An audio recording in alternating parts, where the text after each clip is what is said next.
તો good morning ને જય દ્વારકાધીશ મિત્રો, કેમ છો બધા? મજામાં ને? મજામાં જો આપણા લોકો જોતા હોય મજામાં જ હોય. શું કેવું બાકી? એ મસ્ત મજાનો વ્યૂ હતો ને તમારો ભાઈ 8:13 ઉઠી ગયો હતો ને ઉઠીને ડાયરેક્ટ આપણે આવી ગયા નાસ્તો કરવાનો. સવારમાં ભજીયા અને સૌરવ જોશીનો વ્લોગ તો જોવો જ પડે આપણે.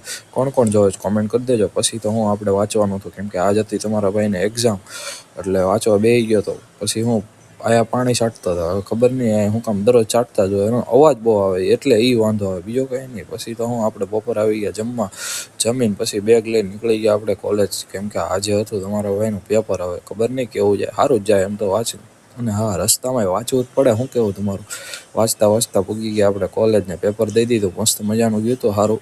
એટલે કાંઈ વાંધો નહોતો, પેપર દઈને વી આવ્યા હતા. પણ એ બધું તો ઠીક, પણ આ મને આગળ હું દેખાણું એ હું તમને બતાવું. જુઓ, આ છે, હવે આને ભગત કહેવાય. અને આ એક અલગ બેઠા હતા, એ ખબર નહીં હું કામ બેઠા હોય.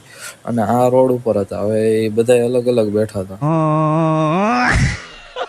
ત્યાં તો હું આપણે પૂગી ગયો હોસ્ટેલ, કેમ કે હોસ્ટેલે જવું પડે. મસ્ત મજાનું સૂરજ દાદાના દર્શન થઈ ગયા હતા. અરે આથમતા હતા. એટલે સારું, હાલો વ્લોગ સારો લાગ્યો લાઈક કરતા જાય, શેર કરતા જજો ને ફોલો કરવાનું ન ભૂલતા. જય શ્રી રામ ને જય દ્વારકાધીશ. ફોલો કરતા